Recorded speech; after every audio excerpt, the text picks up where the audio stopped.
Welcome back to Perf Damage. Welcome. This is the show where we examine the secret histories of Hollywood. And talk about film restoration, which is the what topic we're of the doing day. today. That's right. Today, what are we going to talk about, Adam?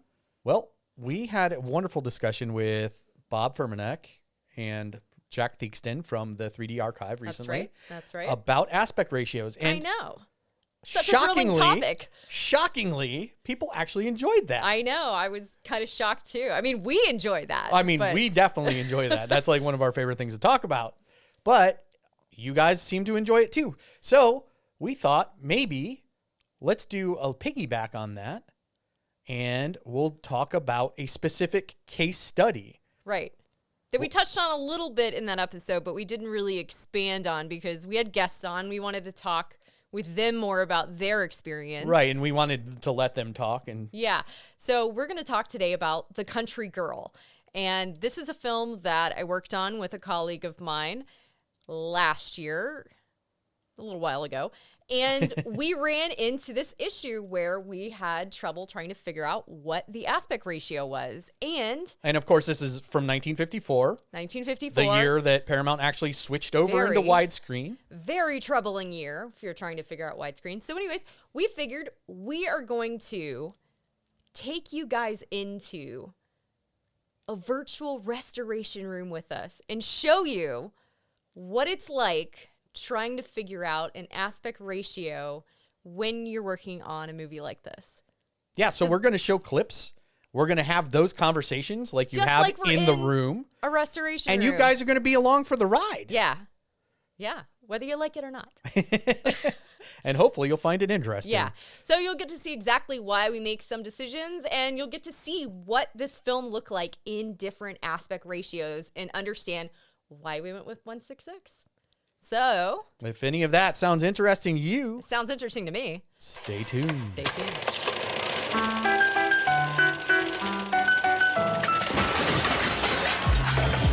Oh no, not again. Hey, movie lovers, I'm Adam. And I'm Charlotte. And welcome to Perf Damage. We're a movie-obsessed husband and wife team who work in the film industry. I oversee film restoration at the oldest studio in Hollywood. And I bring the inside track from film development and production. And we love to explore the hidden tales of movies past and present. So join us for a cinematic journey like no other. From classic gems to examining the art of the double feature. This is Perf Damage. Popcorn popped, wine at the ready. Let's press play.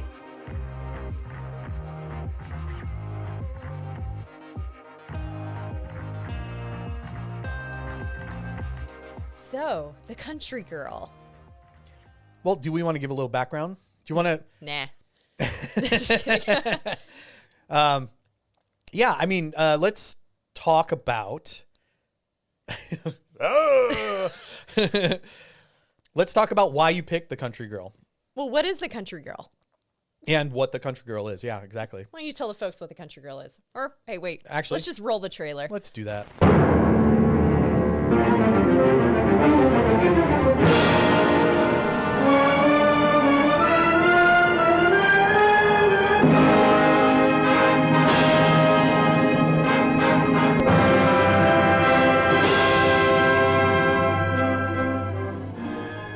I know you've read and heard about our picture, The Country Girl, and about the wonderful performances given by my co-stars, Grace Kelly and Bing Crosby. You've never seen either of them do anything like this before, and that's a tribute not only to their own talents, but to the size and power of this story, one of the great successes of the Broadway stage. Now, when I say size, I'm not talking about spectacular settings or a cast of thousands. This is the story of three people at the crucial moment in their lives, how they face it and what they become to each other. That's our story. Bing Crosby as Frank Elgin, a surprising and striking portrayal, far different than anything else he has ever done. Grace Kelly, Academy Award winner for this, her greatest performance as Georgie Elgin, the country girl. Georgie. And I might forgive even you, Mr. Dodd. if you can keep him up long enough for me to get out from under. All I want is my own name and a modest job to buy sugar for my coffee. Will you listen You to me? can't believe that, can you? You can't believe that a woman is crazy out of her mind to live alone in one room by herself. William Holden as Bernie Dodd, another powerful characterization from the screen's top dramatic star. When you took this job, I promised you no pity. And no pity it's going to be. I don't expect any. I'm only warning you, get rid of me. Let me go back to New York. So you can tell the boys at the Lambs Club that you quit because the part wasn't big enough? Oh, no. If you leave this show, it'll only be for one reason. Because I fire you. Because I fire you for being an unreliable, slobbering drunk.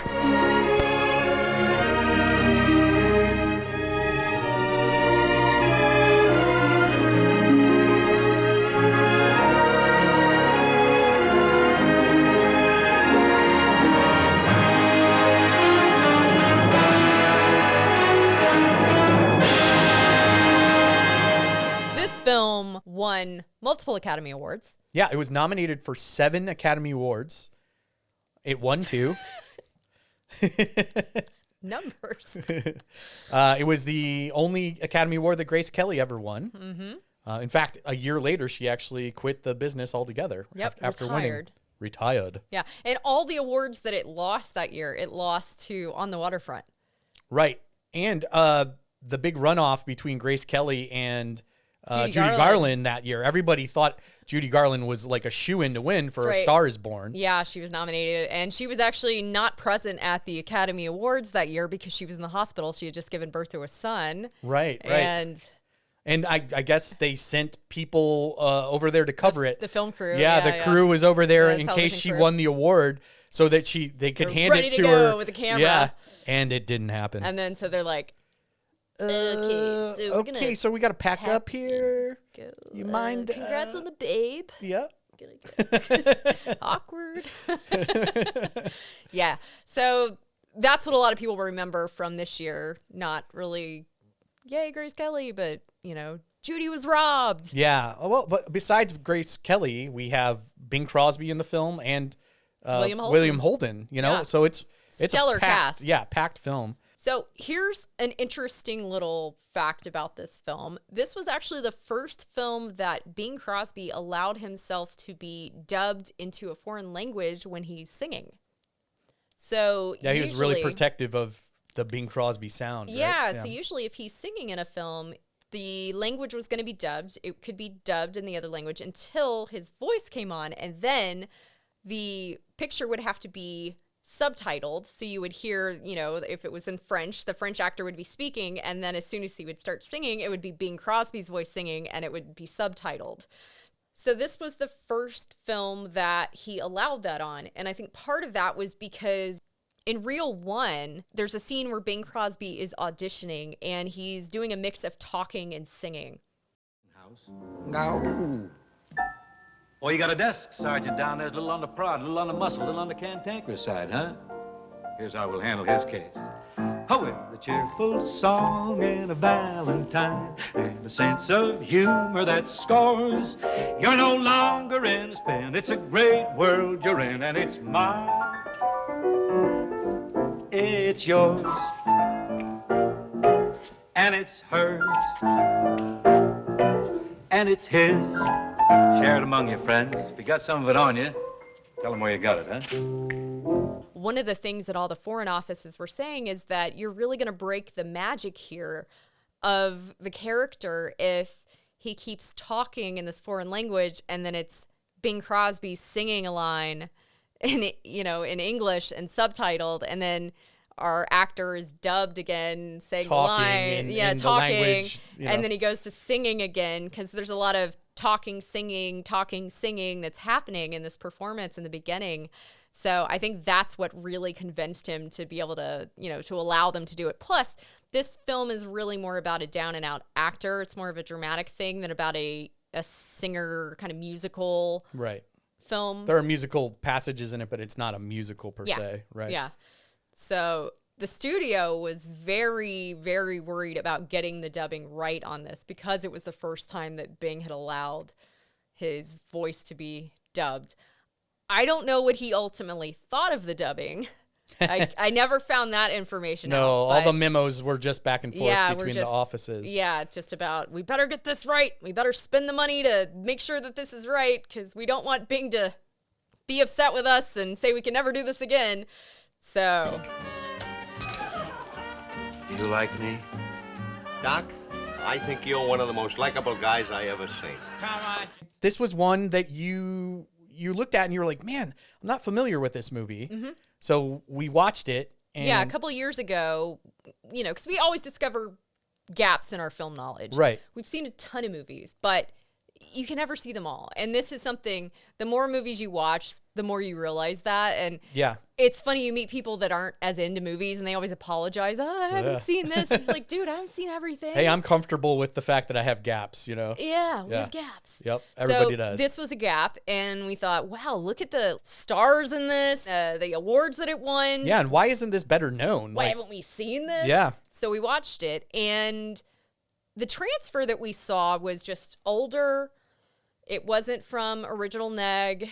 It was really dirty. It was an old transfer. And when we watched it, the first thing we thought was, man, this movie deserves a little love. This deserves love. Yeah. And hey, it was a Paramount movie and just so happened to still be owned by Paramount. So, hey, why don't I try to figure out how to get this onto our backlog? Well, that's part of your job, right? What you do, you schedule the films. You decide which films each year go on to the list to be restored. There's a lot of things that go into that. It's not just like, that sounds good. That sounds no, good. It's not all like, oh, I like this movie. Let's put it on there. I mean, let's be honest. There's a couple of those. But there's a bit more to it than that. And because of this one, because of who was in it and just how important it was, I thought, you know, if this gets a proper transfer from the original negative, which we had, somebody's going to release this, whether it's Paramount or a third party, somebody's going to want this. Right. And it Spoiler deserved alert, it. they did. Kino Lorber came to the rescue, I guess, to put it out there. They did. Yeah. They did. But And that then they release, released it. yes, that release was Caused a little controversial. Caused a little controversy. Yeah. Because when we did the new transfer from the original negative, we decided to go with a 1:6:6 aspect ratio. That was after doing a lot of tests, looking at things both ways, and we decided 1:6:6 was the way to go. This was not an easy decision for us. Well, and what we're going to do is take you behind the scenes. Can you hold that thought? Yep. And you know, and people on the internet were a little upset about it. I don't even remember what I was saying. That cracked me up. And I'm cracking up. I can't even remember what I was saying.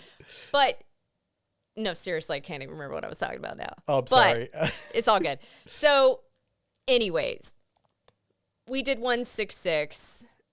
People on the internet saw that and they thought this is wrong. Well, they saw documentation. There was a box office magazine thing, which we talked about with Bob and Jack last time in the aspect ratio episode.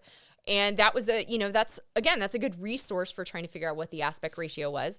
54 is the year that Paramount switched to an all widescreen house when most of the stuff that they did was 1:8:5 that year. So a lot of things point to this being 1:8:5.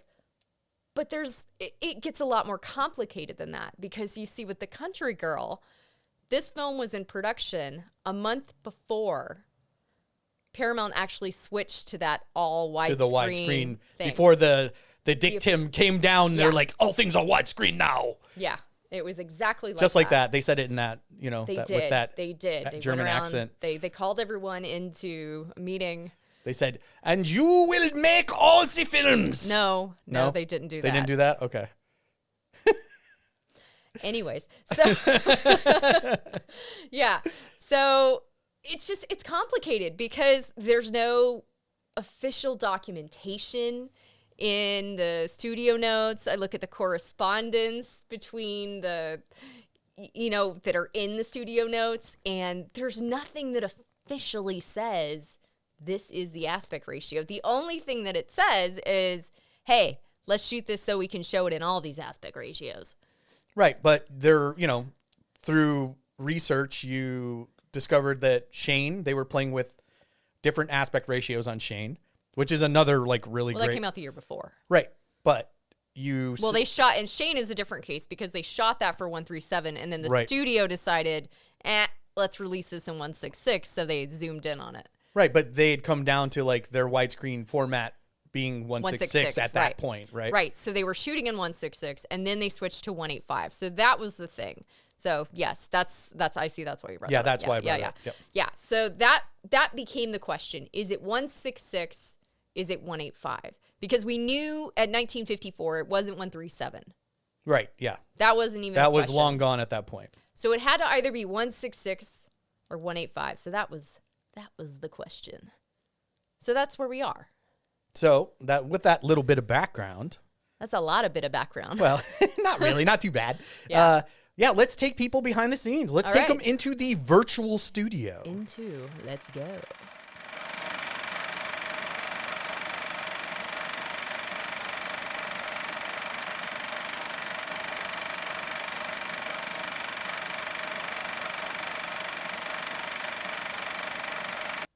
All right, so first, this is a SMPTE chart. So this tells you how to frame something, and this is incredibly busy and crazy looking. Yeah, it looks like a circuit board. I know, it's insane. So we're going to simplify this. There's horizontal lines here that show you the aspect ratios, and if you look here, we've circled where it's showing you that aspect ratios are for 166 and 185. So it's kind of pointing there, but it's still a little complicated. So we're going to remove everything and show you where those lines are. So the green line on the top and bottom, that represents where a 166 image would live. So the green on the top, that's the top of the image. On the bottom, that's where the bottom of the image would live. So the rest of that would be cut out. This will make a lot more sense in a minute. So just stick with us here. And then the pink is a 185 image. So that's more of a widescreen image. You're wondering, why the heck do we need to see this? This is crazy. We're showing you this because this is how we're going to apply it to the film frame of The Country Girl to give you an idea of what this film would have looked like framed for 185 versus 166. So this is actually a raw scan. This is a raw scan an of open the negative. mat. There's no matting applied to it. You can Correct. actually see the sprocket holes on the side, the perfs. Yep. This is no perf damage, by the way. There is no perf damage. Not in this frame. Yeah, this is a raw scan, and this is what it looks like. And so then the green there, you see the green box would be what a 166 image would look like. And then the pink box there would be about what a 185 image. And these are all approximate, okay? Don't come at me with your ruler, all right? This is just for educational illustrative purposes, okay? Yes. Don't come at me with your aspect ratio ruler, all right? We're just showing you this just to give you an idea. Okay? I mean, our approximations are close, though. Then we're not saying that they're like way off or anything. They're pretty like that. damn close, They're okay? pretty damn close. But don't come at me with your ruler. Here's what we're going to do. We're going to watch the film. So we framed the film. What we've done is we've applied that 185 aspect ratio. So we're showing you that image from the film. We're showing you what would be within that box if this movie was framed for 185. Yeah, the matting is on there already. The matting's on And right here. away, we see right at the beginning, the Paramount The stars were kind of stars were very, very close to the top of the frame. They were. Which So- is not normal. So we're looking at the credits. So one thing that we talked about with Bob and Jack was that you can't really judge what the correct aspect ratio is from the credits, right? Right. Credits are usually not even shot by the original DP. Correct. They're not. They were sent to the credits department and sometimes shot. Credits department. Yeah, like they were shot by other people. So, that if you're trying to go for You can't judge by the filmmaker's credits. intent, that is, that's the credits are not what you judge. They're that not by. the only thing you're going to go by. So, but we're showing you the credits because we want to show you. In 185, they look pretty good. They're, these are framed a little, they're a little high. The title there is a little close to the top. but we can make a slight adjustment. Yep. We could bring that down or whatever. Okay, fine.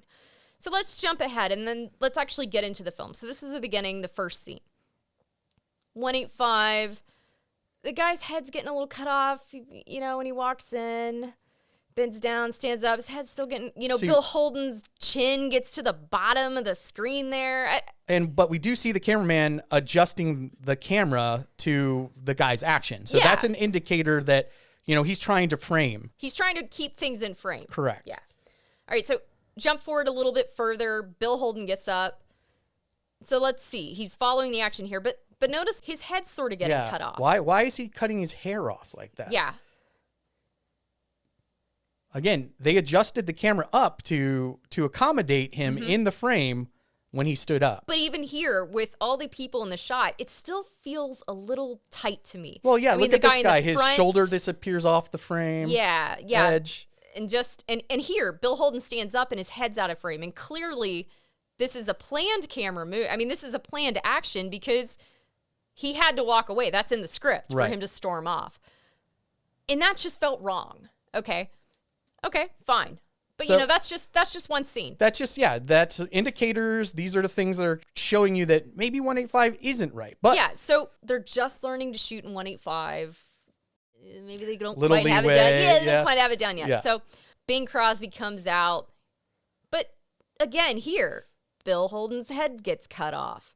I mean, they're tightly within the frame, but they're framed. very, very close to the edges. I know. Look how close their heads are to the top and their And feet then, are to the bottom. yeah, when the camera moves down a little bit to accommodate this It's third so subject, close Bill to the Holden's head is top. touching the top of frame. It's just so close. It makes me uncomfortable. But if you think that's bad, here we go. This is Exactly. like a clear indicator. This And again, scene. we are not adjusting up or down here per shot. This is staying exactly where that box was.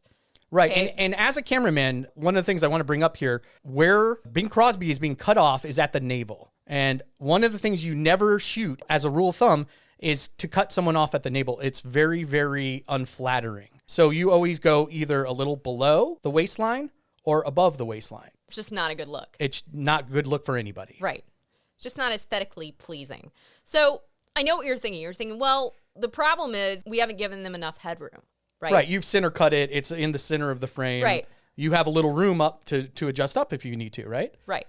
So let's adjust up. Let's actually bring the frame up and match it to where it would be for like a 166 frame. Where the top of the 166 frame would be, right? Which sometimes, that's, if you're projecting it, that would be sort of closer to what you would do projecting wise, Again, approximate, guys. So let's do that. That's give them a bit more headroom and then see how that plays. Okay, so we've given them more headroom. Now we're cutting them off at the ankles. Yeah, not So only maybe that, this- but the subject, the third guy here Yeah, is he's you way too basically close. just shoulder and head now. It's strange. So that definitely didn't work. That was too much. But here, now we've got the right amount of headroom. Well, right? and this is where Comfortable amount of headroom. familiarity with the film and performance comes in. But look, now we're cutting off Bing's hands. We can't see his hands.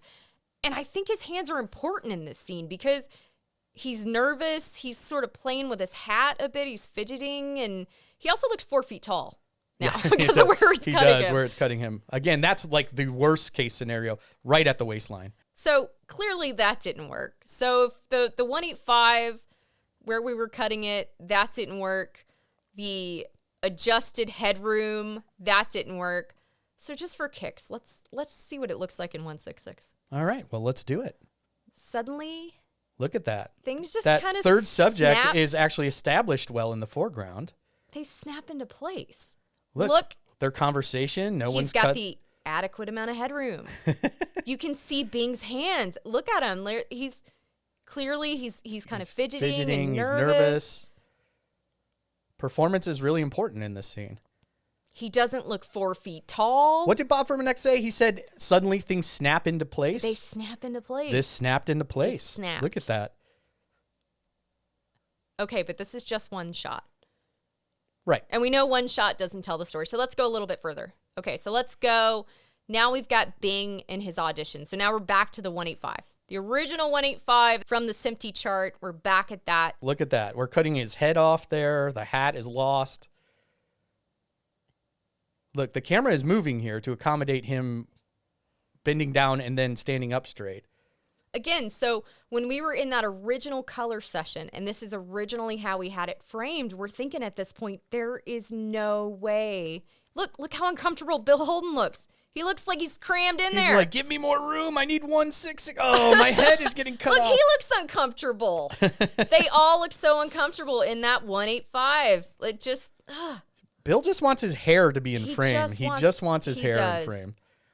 And, and Bing And wants it Bing in there. does not want He his says, forehead cut off. All right, let's see what it looks like in 166. All of a sudden, It snaps again, into place. you can see, look how happy Oh, he he's so looks. happy. It also establishes this table, which was weirdly floating just above the bottom of the frame. He also brings that out as a prop. It's part of sort of the, I don't know, it's a prop that he brings out to interact with. And there's again, that frame you stopped on at the beginning. You pop it back to 185. 185. See how tight it feels again. He's pointing, hey, where'd my 166 go?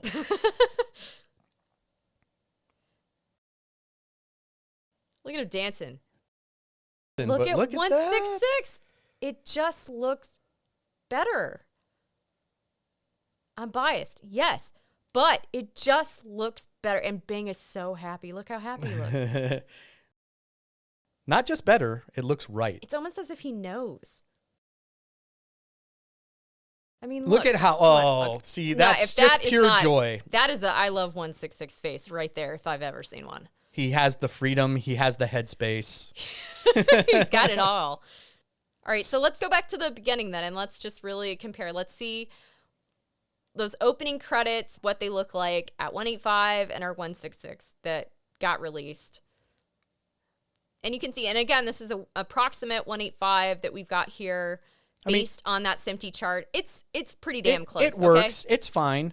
I do think that building being cut off at the top is a little weird. Look, instead of again, having and we this, could have adjusted this down a little bit. Look, again, this is copying from that SMPTE thing. This is where we'd end up. Anyhow. but we remember this guy. Yeah, you remember this guy when he walks in and his head got a little cut off. But look at it in 166. Just Do you see the camera movements to keep him in frame? and look at Bill Holden. He doesn't The get kinda camera cut movements off. now make sense. Well, Look, see there, he stands up. He's got that normal headroom. yeah.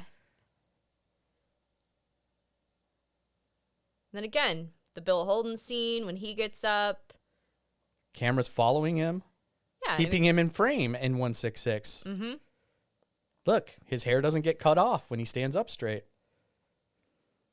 While he's acting. You never saw Lonesome Town. Elgin played a part exactly like this, and he was just magnificent in it. All right, don't take my word for it. Ask Henry. He played the piano in the pit for that show. When was that? 7 or 8 years ago. He wasn't falling off bar stools then. I hear he hasn't had a drink in a long time. To a drunk, 10 minutes is a long time. I'm not asking you to live with him. I just want you to listen to him. All right, go ahead, go ahead, go Larry. ahead. So there you have it. Little peek inside the studio. Those are the conversations you guys have. Yeah, sort of. they do go like that sometimes. Yeah. You look for camera movement. Mm-hmm. You look for composition. You look for headspace. What's another thing you look for? Something else. All kinds of stuff. Yeah. All kinds of stuff. All You heard it kinds. here. That's very kinds of scientific. stuff. All kinds of stuff. Hey, we're not a science department. Anyway, so yeah, that's how you decide between 185 and 166. I mean, that's not the only way, but yeah, so that's what we did. We checked all the reels. We only focused on one reel here today. We didn't want to get too complicated, but again, we checked throughout the whole film. We didn't just look at 5 minutes and say, oh, nope, Yep, that's this it. isn't working. Right. No, We you go have to through apply it to the entire we film. go through the whole thing. Yep. And I actually did a LinkedIn post on this on November 12th, which there is a reason why I chose that day. That is the day that Grace Kelly was born. It was Grace Kelly's birthday. And oddly enough, that is also the day that William Holden died on. Wow. So they intersected. Very weird. Yeah. That's a very weird coincidence. Yeah, it's a very weird coincidence. Weird on it. coincidence. It's a weird coincidence. It's a weird coincidence. Yeah, very weird. I don't know how I happened to find that. I was just looking up stuff and I saw the date and it's just, hey, wait a minute. So I posted on that day about this journey, about the aspect ratio journey on LinkedIn, about how we compared the different aspect ratios and how we looked at studio notes and we did our research and how, you know, we spent our time coming to the conclusion that 166 was the right way to go. And I still feel that way. And Well, I think, using this as a case study, I think a case study, that you, the viewer, can now decide for yourself whether you think you want to go with the tightly cramped frame. You got a few clips to enjoy. You use some different examples too, some stills. I did on LinkedIn. To illustrate on LinkedIn. Yeah, for some different, for other reels. But anyhow. Well, we hope you enjoyed that peek behind the scenes of The Country Girl. Yeah. And, controversy is always a good thing, really. Yeah, I mean, that's what brought this episode on, really, was the controversy of the aspect ratio. Right. I mean, anytime someone's talking about an old movie, that's good. Yeah. I mean, that's the thing, right? Even though people were saying online, oh, they did the wrong aspect ratio, and, that brought up a lot of talk about it. And, again, I feel confident that we did the right aspect ratio. We, as in me and the project manager, Charles Stepsick, who worked on this. We definitely have to give a shout out to him. Incredible preservation manager, senior preservation manager at Paramount. And, we're very confident that we did the right thing here. But we're just also happy that people feel passionate enough to feel something and feel, not feel upset, but feel passionate enough to speak out about it and want to make sure that things are done right. And film debate is healthy. It is. We love that. Because we do the same thing. Yeah, and sometimes I'll just take in the devil's advocate role, even if I feel the same way as the person across from me, just to argue about things. Yeah, you will. So, really annoying. But yeah. No, film debate discussions, always good. And always questioning things is good too. Just making sure, because like we said, we really thought it was 185. All the documentation was pointing us in this 185 direction, but then we get into the room and 185 just didn't work.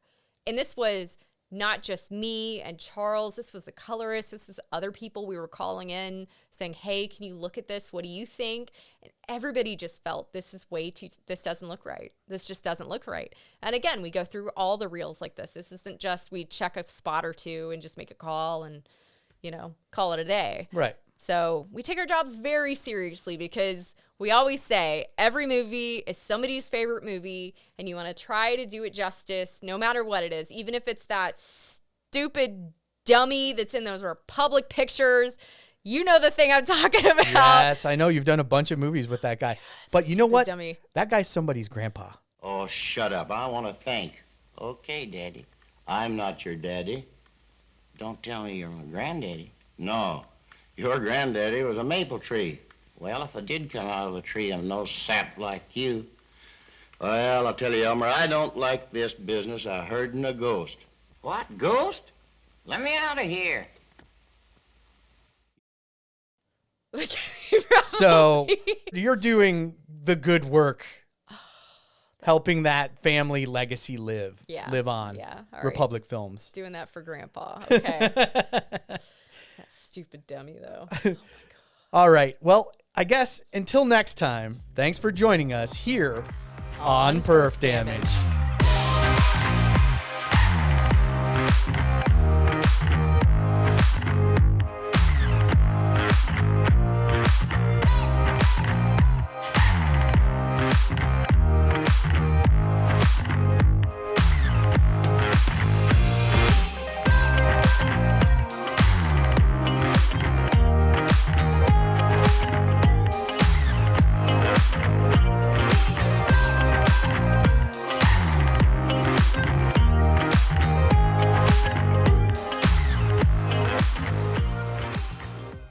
Well, we hope you enjoyed that peek behind the scenes with The Country Girl.